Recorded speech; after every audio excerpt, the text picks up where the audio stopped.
Good afternoon, everybody, and thank you for joining us today for this webinar. My name is Larry Kaiser, and I am the Vice President of Marketing here at Optimum Healthcare IT. In early March, we officially launched our ERP practice, and we are very excited to be working with Brian Rosenberg, who has more than 20 years of experience in healthcare, IT, ERP, software selections, implementations, and optimizations. Today's webinar focuses on supply chain and how using data-driven process improvement can help a healthcare organization control costs. We have left some time after today's webinar, so if you have any questions, please use the sidebar area to ask those questions, and we'll do our best to answer all those at the end. With that, I would like to introduce Brian Rosenberg, who will be leading today's webinar. Brian, thank you very much for joining us today, and the floor is yours. Thank you, Larry, and thank you everybody for joining us today. So what I'm going to be talking about today is using data to drive improvement and lower costs in supply chain operations. We'll be talking quite a bit about that topic. Everything that I'm going to be covering is going to be from the perspective of for healthcare providers. So everybody who's joining is from the healthcare industry, and so while we're talking about ERP, we're working specifically from the perspective of ERP in healthcare.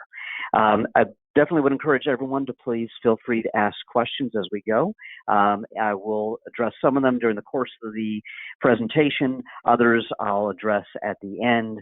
But if you think of a question, go ahead and put it in the chat box, and I'll try to answer as much as I can, particularly when I'm doing a webinar with a large number of attendees who probably come from different roles and different size organizations.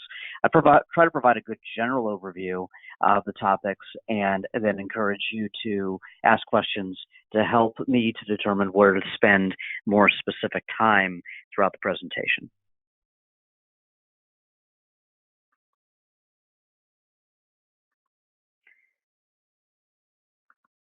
One moment.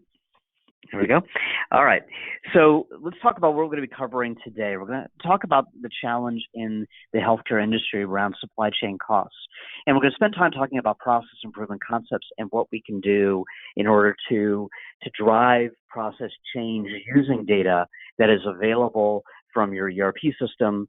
Regardless of what ERP system you happen to have, there's a tremendous source of data and information that can be accessed and acted upon. And we'll talk about ideas about what you can do. Talk about creating a culture of change within supply chain and within your hospitals overall.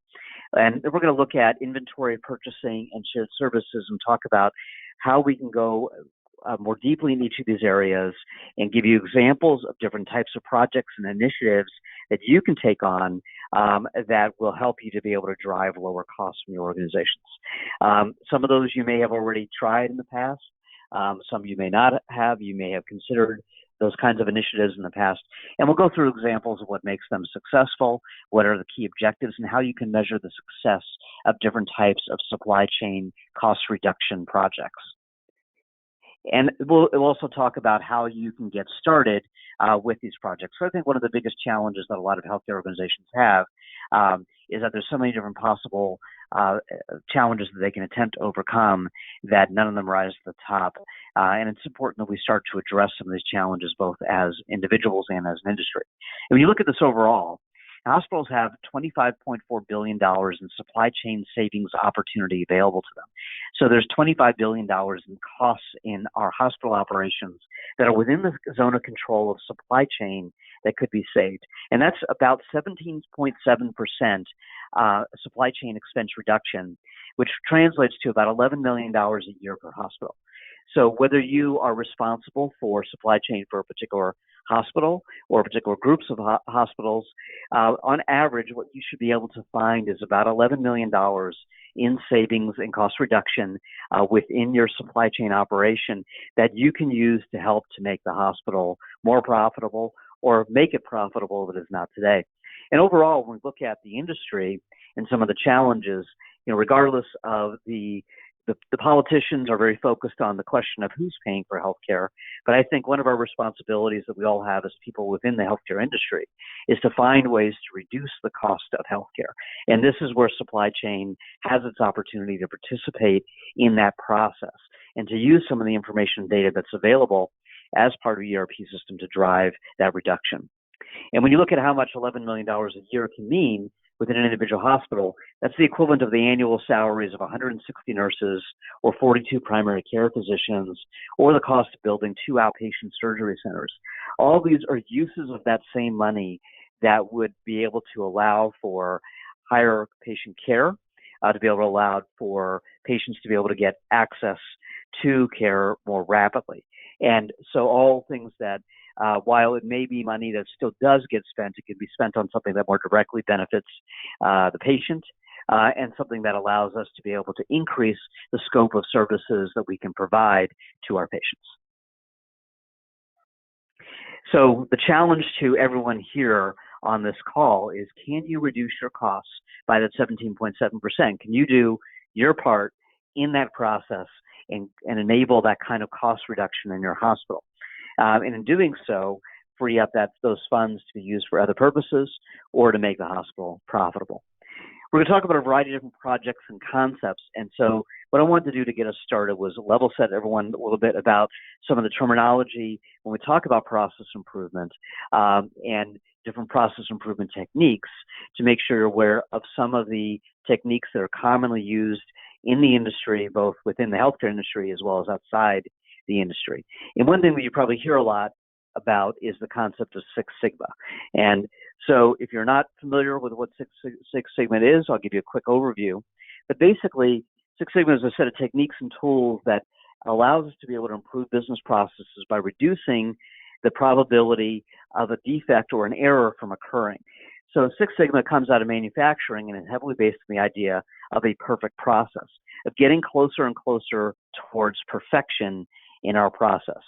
And when you look at adding on the concept of lean, and you hear the term Lean Six Sigma, lean is a concept, a methodology, and process improvement methodology focused on reducing waste and streamlining processes to make them more efficient. Now, in manufacturing, they typically refer to waste as excess supplies that aren't really needed in the manufacturing process that get wasted. And there's a similar concept in hospital supply chain. But when you look at this more globally, it's the concept of how do we make a process run more efficiently, which is lean, and at the same time produce less errors, which is Six Sigma. So when we combine these two concepts together, we get what is commonly referred to as Lean Six Sigma, which is a methodology that combines the concept of speed and efficiency, which is what lean is about, with the concept of stability and accuracy, which is what Six Sigma is about.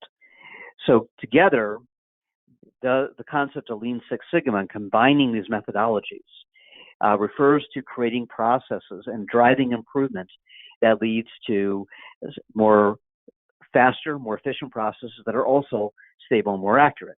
And certainly, all of that together provides significant benefits. And what those benefits are, depending on the function, can lead to happier customers, happier employees, increased profitability, and increased revenue. When we look at that, we're focused more on the increased profitability when we talk about cost reduction. But at the same time, part of our role in supply chain is to make sure that we get the right product to the right place at the right time, so that we are able to help to improve the quality of patient care by making sure they have the product available.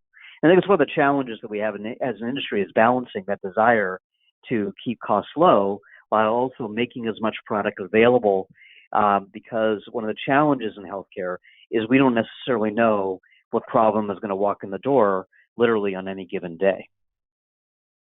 When you're solving a problem using Six Sigma concepts, use a roadmap that goes through a series of steps that are outlined here.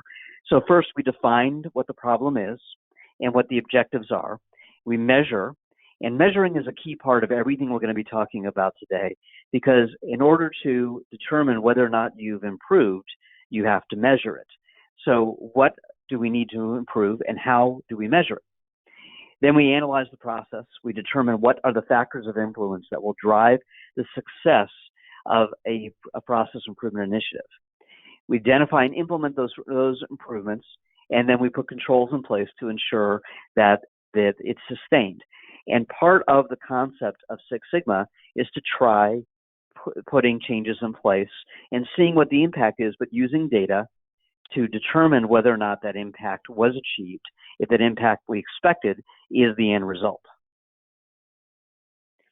Another concept that I'd like to share is the concept of Kaizen, which literally translates from Japanese to change is good. And this is a concept that came out of Japanese auto manufacturing that now has been applied to other industries. And it's a element of Six Sigma, which has a process that goes as is shown on this chart, where we look at the current state, we document it, we identify what the problems are through a process known as a Kaizen Blitz or workshop.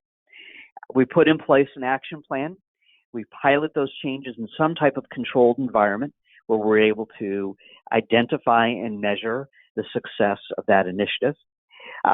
We verify that it works as expected, measure the results, and then we make that a new standard and apply it out to the rest of the organization. And the reason that this is pictured as a circle is very intentional, in that part of the concept of Six Sigma is driving towards constant perfection. And we're never truly going to achieve perfection, but we're getting closer and closer to it. And Six Sigma, the concept of Six Sigma is that it's 99.9% and some more decimal points level of accuracy, where One Sigma is a much lower level of accuracy. So we're trying and striving to get closer and closer to perfection. You take that to a very common supply chain concept would be fill rates. While we will never have 100% fulfillment rates, we can get as close to that as is physically possible, get to the Six Sigma level where we're dealing with 99% plus fill rates.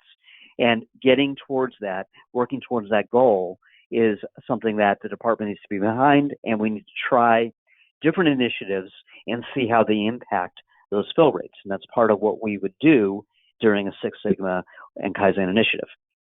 Kaizen events focus on the idea of a blitz where we have a highly focused, rapid deployment process. And typically, you would create a charter and then do an event where the attendees would all representing different impacted parties, different departments, would come to a planning event where we would whiteboard out what the challenges are, we talk through potential solutions, and we work through potential answers to those problems, identify the root causes, come up with actions and a plan to move forward, and try something. And a lot of what both these techniques are about is the concept of trying something, that we may not come up with a 100% perfect answer the first try, but by trying something and measuring the results, we can see the impact, we can get some benefit, and then we can tweak it and make it better and get even better results next time.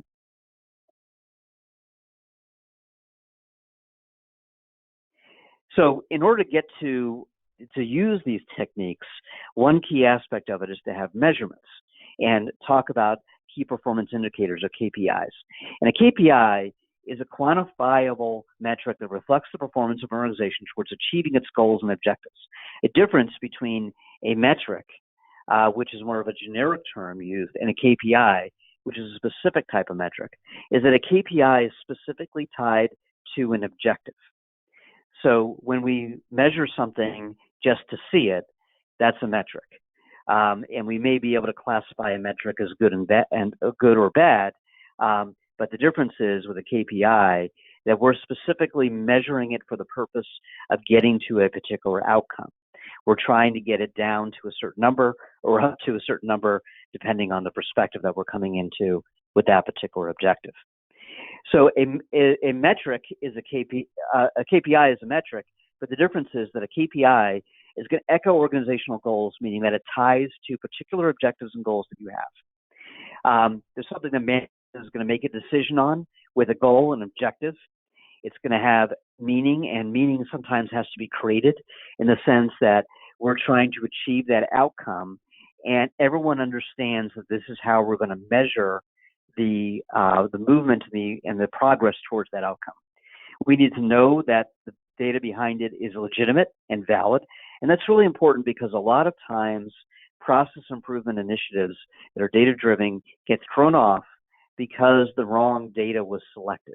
And sometimes that's because there are legitimate issues where there's errors in the ERP system that are leading to inaccurate data. But more often than not, it's because of the reality that an ERP system has a tremendous amount of data in it. And as a result, there's a lot of different ways you can get at that data and pull that data. And in some cases, multiple different methods may be valid. But if we don't establish a method, any consistent method to apply as a measurement across this project, it will be a moving target. And what you see too often is people altering the type of data that's included in order to get to the objective, the outcome that they wanted to get to make sure that they end up looking good. And as a result, you don't have honest data. And that's a common problem. So we want to make sure we have legitimate verified data that we're using consistently. And there's a reality that if you were to ask 3 different people to pull data out of the system, you might get 3 different answers. So by establishing, defining that, writing that down up front, we can make sure that over the course of this initiative, we're looking at a consistent source of information. It needs to be easy to understand. We need to have a time scale, meaning that there's an end date that we're going to say, as of this day, this is what our objective is.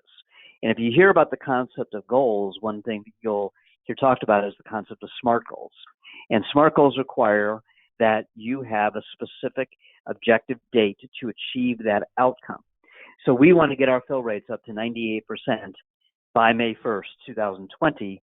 And then we can establish goals along the way to make sure that we're working towards and achieving that. And KPIs also have to be actionable, meaning that we have to be able to look at that information and drive some type of conclusion from it that leads us to take action. So one thing that I see, for example, common one that I see is people measuring how many POs we issue. That's interesting, but it doesn't actually, it's not necessarily actionable, because unless there's an objective to reduce the number of purchase orders and a specific action you can take to reduce the number of purchase orders, that's not the right thing to be measuring. Maybe what you really want to be measuring is productivity within the purchasing department. Or maybe what you really want to be measuring is the efficiency of the purchasing process. So maybe that's not the right metric to look at. And we'll talk about some examples of that and how you determine what some of the right numbers are to be looking at versus some of the wrong numbers. But they're all things you want to be thinking about, because you want to make sure that the metrics you're using that to measure the success of a project are true KPIs, where they have goals, they have outcomes, and you know what that source of that information is. The other thing to think about as you're talking about different KPIs is the concept of lagging indicators versus leading indicators. And what I find is that most organizations have a lot of lagging indicators and few, if any, leading indicators. So what's the difference? A lagging indicator tells us what happened before. It tells us what happened a long time ago. It could be last month, it could be last week, and that is a good way for us to look at something and say, did we succeed in achieving a particular outcome? The most common example of this is a financial statement. A financial statement tells us whether or not we made money last month. But it doesn't help us to make money last month. It's too late for that. A leading indicator tells us what's happening right now that we can take action on so that we can do something about it before we're no longer in a position to control the outcome. And so leading indicators is something you want to make sure are a key part of your KPI mix and a key part of what you're defining as you're looking at different cost-saving projects. Now, it tends to be the leading indicators are harder to measure, but they're easier to influence, and you can control the outcome. While lagging indicators tend to be very easy to measure, but it's too late to do anything about it. And the most common example I like to share with people to get them to understand that difference between a lagging indicator and a leading indicator is if you're trying to lose weight. And so if your goal is to lose 20 pounds within the next 60 days, great. If the only thing that you do is get on a scale at the end of the 2 months and see whether or not you lost weight, you're probably not going to lose any weight. Because that's a lagging indicator. That tells you whether you succeeded or failed. But an example of a leading indicator might be calorie intake. So if we look at how many calories we're eating every day, then that is something that we can be looking at and making alterations along the way to that, and helping us to achieve that outcome of lower weight. So if we do look at calorie intake every day and we take action on that and we do something about it, then the chances are that when we get on that scale at the end of the 60 days, we will have lost weight and we'll be able to see progress. You can also look at, obviously, in this example, you probably want to weigh yourself once a week. And that, again, is a lagging indicator. It's something that we can be using to measure progress towards that goal. But you look at those two examples, and that if you're going to lose weight, you probably would get on the scale fairly often, and you would monitor your calorie intake. So no different than why is it that when we establish these objectives in the business world, we don't put in place these types of indicators so we can take action, measure progress, and do something about it during the course of that project to make sure we're getting there. And overall, these KPIs are going to drive process improvement. So you look at the Six Sigma cycle, and the KPIs provide a measurement for you to determine whether or not what you're doing is working and to be able to make adjustments along the way. And a big concept of Six Sigma is this idea that your work is never done, that there's no such thing as perfection. And far too often what I see is initiatives put in place where a particular outcome is achieved, and then we stop. And either things revert back to the way they were, or they don't continue to improve. But the properly implemented Six Sigma program will have constant improvement, and you're looking at the data to drive that process improvement. Now, maybe we focus on particular problems more than other problems in any given period of time because our resources are limited, but we're always keeping an eye on the process fixes that we put in place before to determine are there tweaks we can do to make them even better than they are today. And a big part of that is never being satisfied with the status quo. So let's take some of these concepts that we just talked about and apply them to supply chain specifically, and some of the opportunities that we have to make improvements in supply chain operations. You know, when you look first off at inventory, you know, storerooms that when you look at inventory within hospitals, heavily based on the concept of storerooms and par locations. And common problems that you see in hospitals are overstocks of the wrong items. We have a lot of space filled up with an item that somebody bought a long time ago that they shouldn't. Actually, you know, one was involved in helping to clear out a big warehouse and use the space for something else at a big healthcare provider a few years ago, and they had an entire section of the warehouse dedicated to extra masks from the bird flu scare that were just sitting there for years, taking up space, and they couldn't even donate them because there was nobody interested in having them. They had expired, and they had been there for years and years, just taking up space, preventing that space from being used for other purposes, for other more valuable product that they actually needed. In some cases, it's understock of the items that you need or no stock of the items you need. And I think in general, we find that there's not enough of a continuous improvement methodology to determining what belongs in our storerooms or on our pars. There usually is an initiative done around that, commonly during an ERP implementation, for example, where that might be reassessed, but there's initiatives ongoing to keep that up to date. Preference items. So, you know, when you walk through a storeroom and see something and the person running the storeroom says, oh, that's here because Dr. So-and-so wants to use it. And then you look and find out that doctor's not even at the hospital anymore, or they wanted to have it there, but it's been 2 years and it hasn't been used. These kinds of things are common problems in storerooms, and they're wasted money and wasted space. As waste with items being lost, stolen, which is a common problem, or waste in terms of the things that the product expires. And while it is common to have hospitals do initiatives where they clean out expired inventory right before JCO walks in the door, it's not so common to have hospitals looking at inventory that's closing in on expiration and taking action to either use it, dispose of it, get it to someplace where it can be helpful, return it, whatever the case may be, whatever their options are. Contingency planning is a part of that in determining that, making sure we have the right product for an emergency. And overall inventory accuracy is a common problem in warehouses, in storerooms, in all industries. in healthcare particularly so. And so we see that as a common issue where there's an attempt to pull inventory, the inventory is not there. And what ends up happening, well, now we've got to get it overnighted from a vendor, or now we've got to use a substitute that's going to create an unhappy customer in the surgery department, whatever the case may be. So all of these are just examples of common inventory problems that you may be experiencing in your individual hospitals that can be addressed through these types of initiatives. So let's talk about some different projects that can come out of that. And again, because of providing more of a high-level overview, giving a lot of concepts, I definitely would encourage you to ask if there's specific initiatives that you want to know more about, or that you have tried in the past that you've had success or failure with.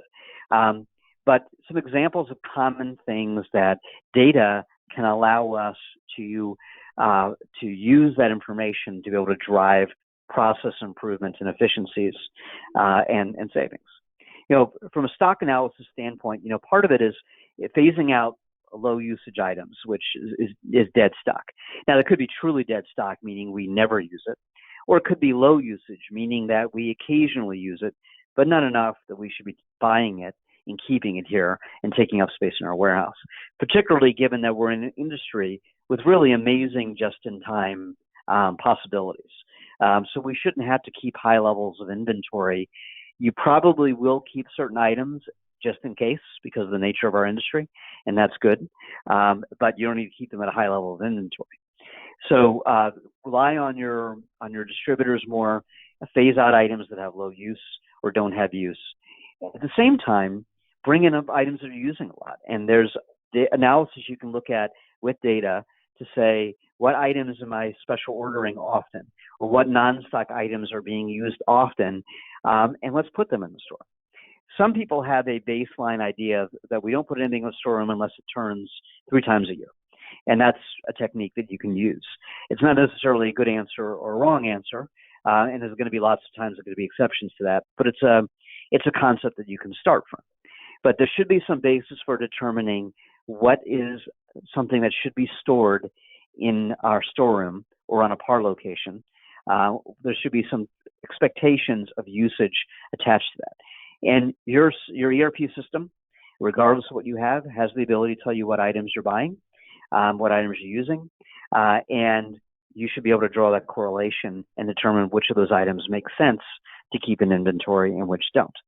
Part of that is also right-sizing minimum max levels. And I think this is, again, a concept that tends to get a lot of attention during an ERP implementation and then doesn't get attention after that. A well-managed storeroom, min-max levels are changing all the time. And so that's something where you should be looking at actual usage versus the min-max levels and doing analysis for that, again, using all the data that's available in your ERP, and using that to determine how to change min-max levels.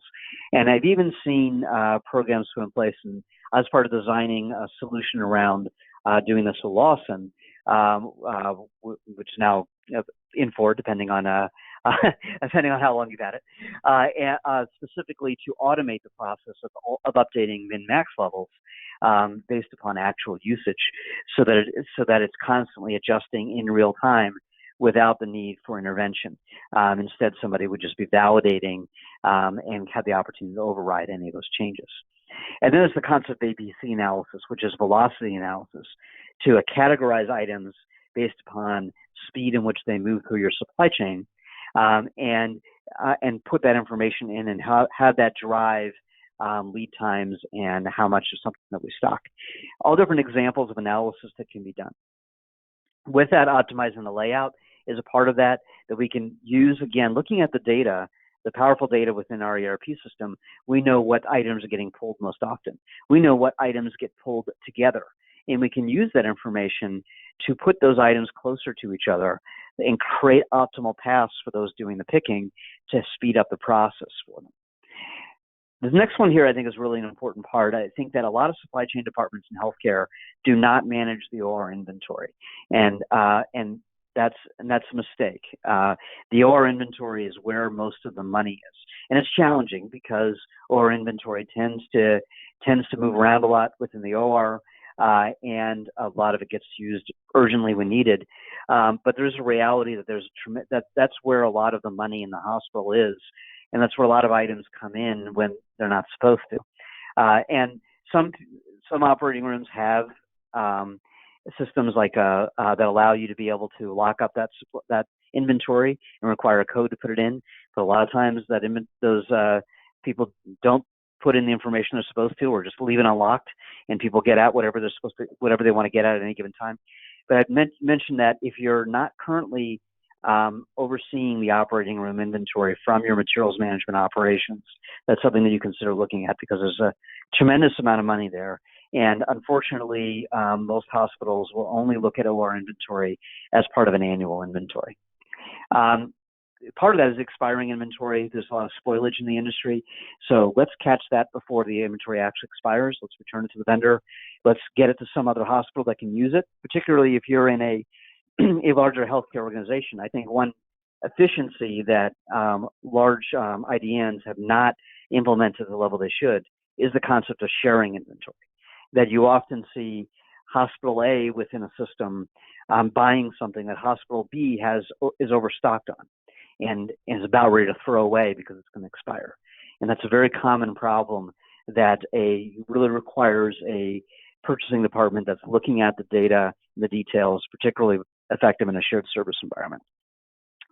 So first in, first out, making sure that we're using the oldest inventory first, so that we reduce the risk of expiration.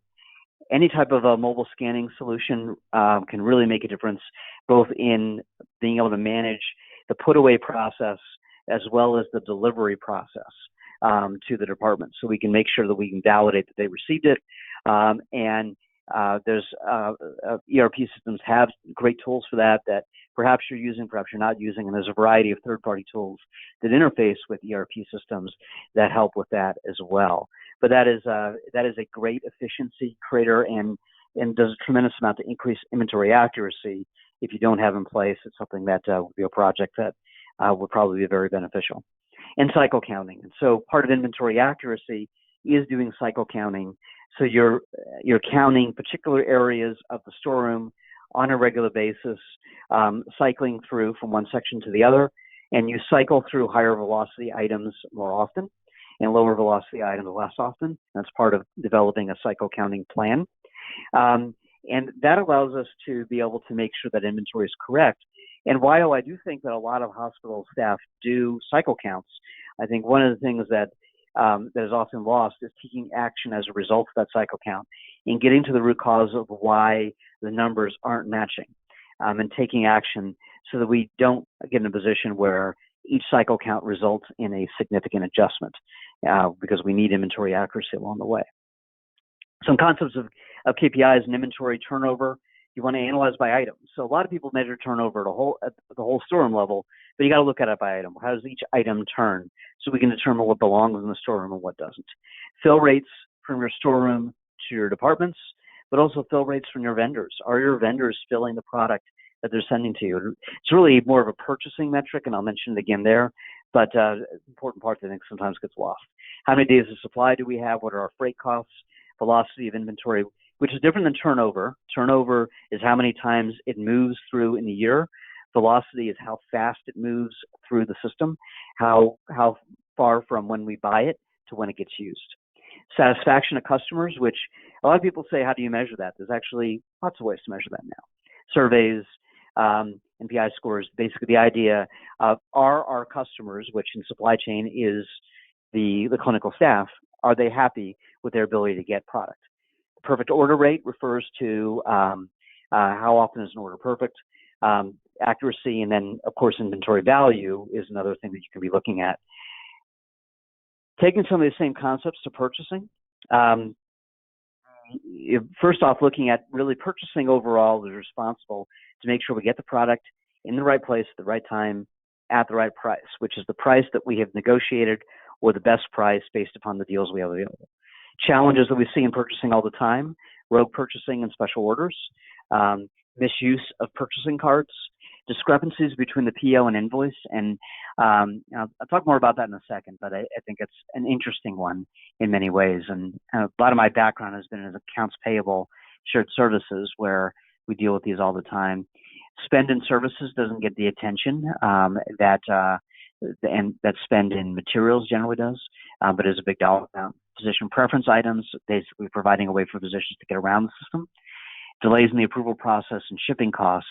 And so if you're overnighting things constantly, that's a lot of wasted money that is recoverable for the organization. So some projects you can do within purchasing, reducing special orders. And I think that this is particularly effective in a shared service environment, but reducing special orders allows us to be able to make sure that we're getting to the right product. Interesting study, I'd done with one of the largest healthcare providers in the U.S. found that over 30% of special orders were actually products that were in the item master, and the person just wasn't looking for them or couldn't find them because they were poorly described. And so some of the reducing special orders is simply a matter of getting them to use the proper item codes.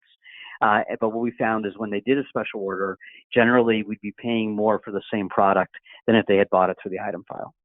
Purchasing card controls, contracting for service spend, particularly again in IDNs, a very significant amount of efficiency can be gained by renegotiating service contracts. Discount optimization and rebates. People don't negotiate discounts anymore, and vendors don't offer it as much because interest rates are low. But there's a tremendous amount of savings that can be found by paying your bills early through prompt payment discounts if they're negotiated. And rebates are part of that because often rebates there's no way the hospital has to measure those rebates. They don't have a process in place. And so they rely on the vendor to tell them if they earn the rebate or not. And there are processes and steps you can put in place to track to make sure you're achieving those rebates and the vendors are providing them. Making sure that the PO policies are clear to the vendor when they should be on a PO.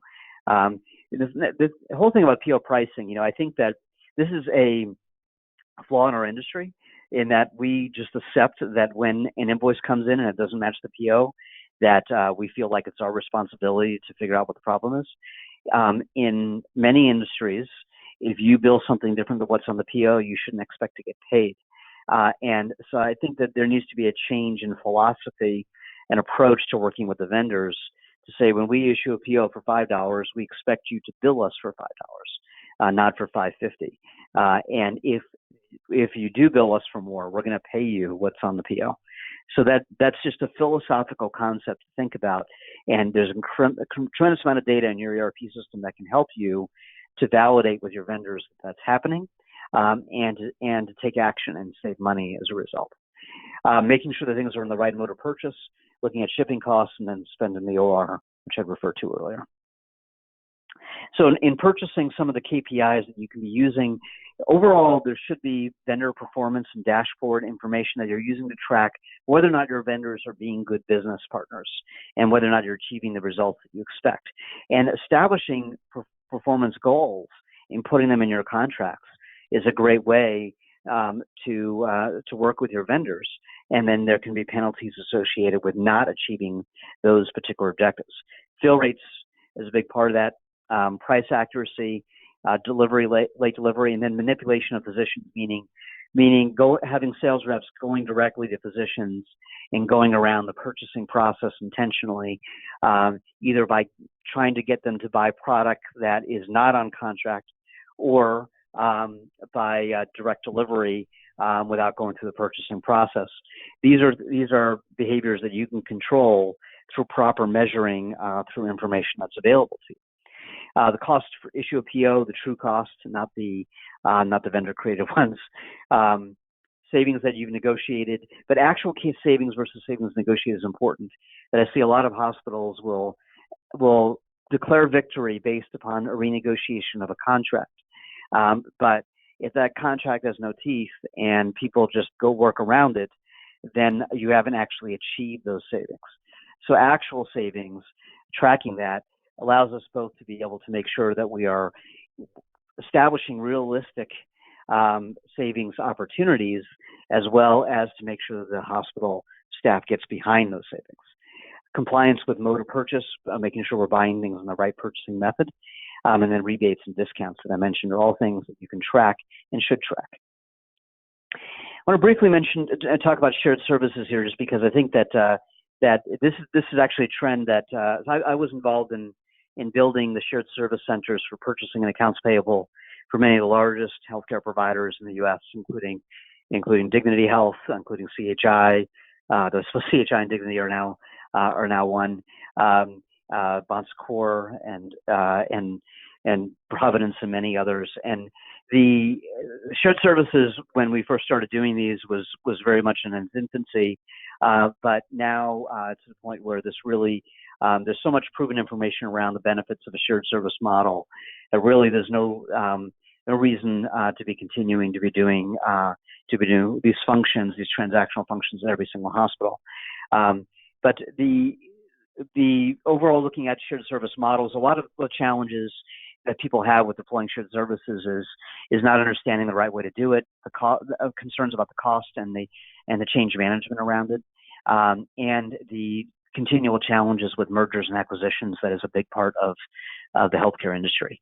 And some of the benefits you get out of shared services, the financial savings, but a lot of it really is about, and I always caution an organization that if FTE savings is your reason to do shared services, you're doing it for the wrong reason. It should be about these other things. It should be about maximizing discounts. It should be about reducing the cost of technology. It should be about increasing compliance and creating a stronger relationship with your suppliers. These are all significant benefits you get out of a shared service project that lead to a more effective culture within the hospital as a whole. Some of the factors that make a shared service project successful: having the technology integrated with the operations, a strong customer service model, and customers is the people internally at the hospitals. I think sometimes shared service organizations forget that. Good communication, doing auditing, and establishing goals and continuous improvement methodology like what we've been describing is all a part of that. Change management is a key part of the success of shared service departments, both in terms of transitioning as well as afterwards. And when you centralize purchasing, there's the challenge that people always are concerned about the ability to get good service. And properly implemented, a shared service department can provide great service and better service simply because of the economies of scale.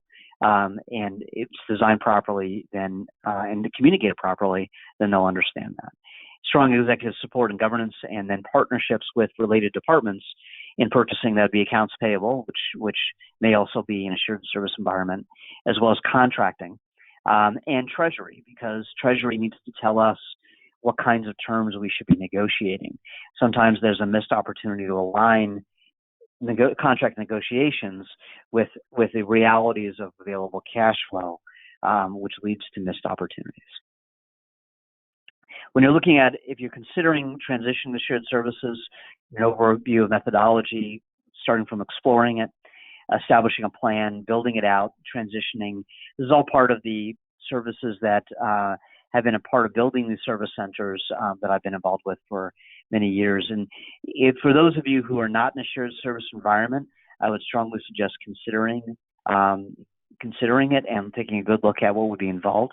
For those of you that are in a shared service environment, many of these processes are coming out of that environment, and they're where you have the biggest opportunity to drive large-scale change within the organization. Overall, looking at where do you start with all of this? Put a lot of ideas on the table. Where do you begin? I think the first thing is really establishing targets. If you start with taking on that challenge, the 17.7%, what is the time frame in which you're going to achieve that challenge? Maybe that's over the next 3 years that you're going to create that reduction. So let's establish goals annually and quarterly along the way, so you know whether or not you're moving in the right direction.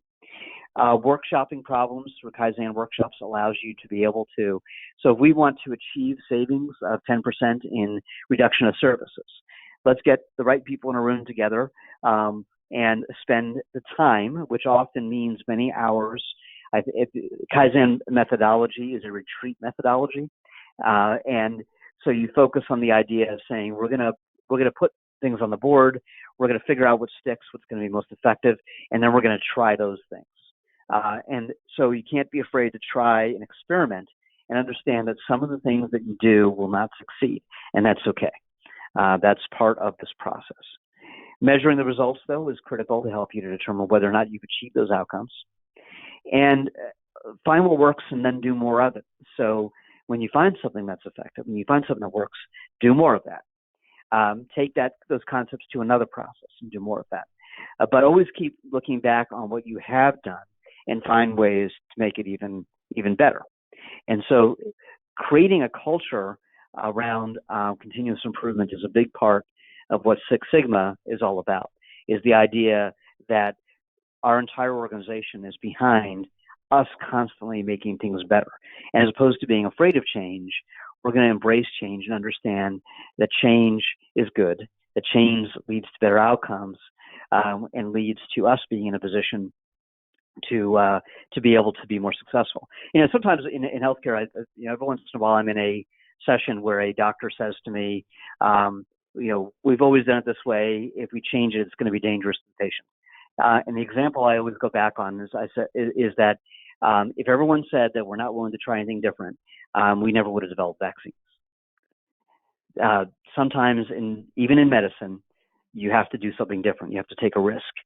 You have to think outside the box and try something, because that's how we progress. We don't progress by doing the same thing over and over again. So all things to think about as you're looking at where should you be starting in putting together a program like this. In terms of services that Optimum is mentioned has recently launched an ERP practice.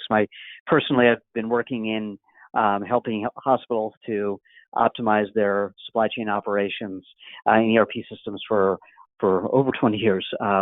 And from a shared service perspective, here's a quick outline of the types of services that we offer in that area and in process improvement, running workshops, helping out with the strategy for staffing and shared service department and right-sizing it, looking at savings, as well as providing staff augmentation services where you may have weaknesses or discrepancies in your team, and targeted expertise when you need someone who just is an expert on a particular process or a particular solution at a given time.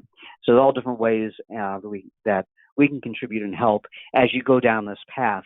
But if there's anything that I would ask of all the attendees coming out of this conversation, is to take one idea out of this webinar and try it out at your organization to help to drive that change, and really take a good look at the 17.7% challenge and say, how can I do my part and achieve that in my organization? So with that, I'd like to open up for any questions that anybody has. Brian, thank you very much, Brian. That was a really good presentation. So if anybody has any questions, feel free to drop them into the question panel, and I will ask those of Brian, and he will be happy to answer any of those. In the meantime, if you are interested, you should see in your GoToWebinar panel an opportunity to download our ERP services brochure that is available to you. This shows, again, some of the services that we offer with regards to the implementation, system selection, optimization, and various other services we offer in the ERP realm. So we'll just wait a moment for anybody to answer, pop a question into the panel, and if we don't have any, then we will conclude today's webinar.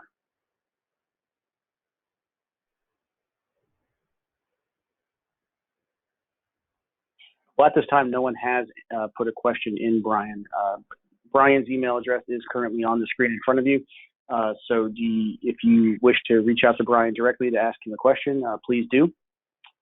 If you'd like a recording of this webinar, we will have that up on our Vimeo channel and as well as on our website probably by the end of today, if not first thing tomorrow morning.